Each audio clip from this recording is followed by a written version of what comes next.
அடடே! இவ்வளோ நாளா தெரியாம போச்சே! அப்படின்னு தான் வந்து ஃபீல் பண்ணுவீங்க. ஏன்னா, இந்த ரெசிபி வந்து அவ்வளோ டேஸ்டியா வந்து இருக்கும்.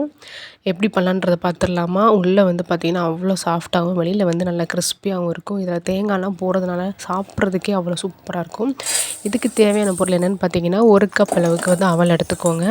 அவல் எடுத்த கப்லேயே 1 கப் அளவுக்கு வெல்லம், 1 கப் அளவுக்கு பச்சரிசி 3மே வந்து ஒரே அளவுல வந்து எடுத்துக்கோங்க. இப்போ இது கூட ஏலக்காய் பவுடர் அப்படி இல்லாத பட்சத்துக்கு ஏலக்காய் சேர்த்துக்கலாம். அப்புறம் ரொம்ப முக்கியமானது ஒரு வாழைப்பழம். அது எந்த வாழைப்பழம் வேணாலும் இருக்கலாம். நான் வந்து இன்றைக்கி செவ்வாழைப்பழம் வந்து சேர்த்துருக்கேன்.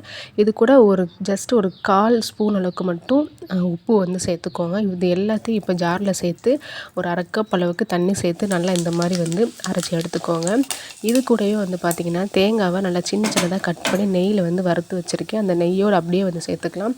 இப்படி நெய்யோடு சேர்க்கும்போது அந்த தேங்காயோட ஃப்ளேவர் வந்து அவ்வளோ சூப்பராக இருக்கும். நீங்கள் கடித்து சாப்பிடும்போது இன்னும் ரொம்ப நல்லாயிருக்கும். இப்போ எல்லாத்தையும் மிக்ஸ் பண்ணிடலாம். ரொம்ப கட்டியாக இருக்குது, அதனால் நான் கொஞ்சம் தண்ணி ஊற்றி மிக்ஸ் பண்ணியிருக்கேன் இந்த பதத்துக்கு.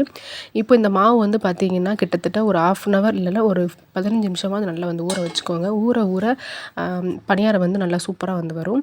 நான் வந்து இப்போது என் குழந்தைங்களுக்காக இன்ஸ்டண்ட்டாகவே தான் வந்து ஊற்றுறேன். அப்படி இருந்துமே வந்து பார்த்திங்கன்னா, நல்லா வந்து சூப்பராக வந்து வரும். நான் வந்து இன்றைக்கி நெய்யில் வந்து ஊற்றுறேன். இல்லை நீங்கள் நார்மல் குக்கிங் ஆயிலில் கூட வந்து ஊற்றிக்கலாம்.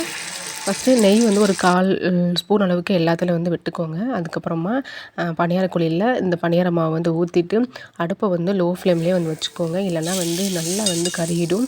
ஸோ லோ ஃப்ளேமில் வச்சு 2 பக்கமும் நல்லா வேக விட்டு வந்து எடுத்துக்கோங்க.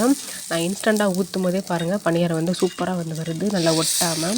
நீங்கள் நல்லா ஊற வச்சு நீங்கள் வந்து ஊற்றும் போது நல்லா இன்னும் நல்லா சாஃப்டாக இருக்கும், ஒட்டாமல் வந்து வரும். என்னை பொறுத்த வரைக்கும் இந்த பணியாரம் நீங்கள் வந்து நெய்யில் பண்ணுறத விட நீங்கள் தேங்காய் எண்ணெயில் பண்ணும்போது அவ்வளோ டேஸ்டி, அவ்வளோ ஃப்ளேவராக வந்து இருக்கும். நான் வந்து நெக்ஸ்ட் பேஜ் வந்து இப்போ தேங்காய் எண்ணெயில் தான் வந்து ஊற்ற போகிறேன். இப்போது ஃபஸ்ட்டு ஊற்றுற எல்லாமே நல்லா ஒட்டாமல் சூப்பராக வந்துருச்சு.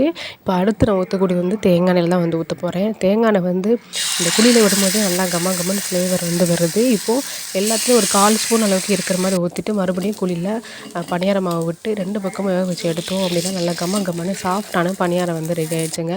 ஈவினிங் பசங்க ஸ்கூல் விட்டு வந்ததுமே நீங்கள் வந்து டக்குன்னு வந்து இன்ஸ்டண்ட்டாக வந்து பண்ணி கொடுத்துடலாம்.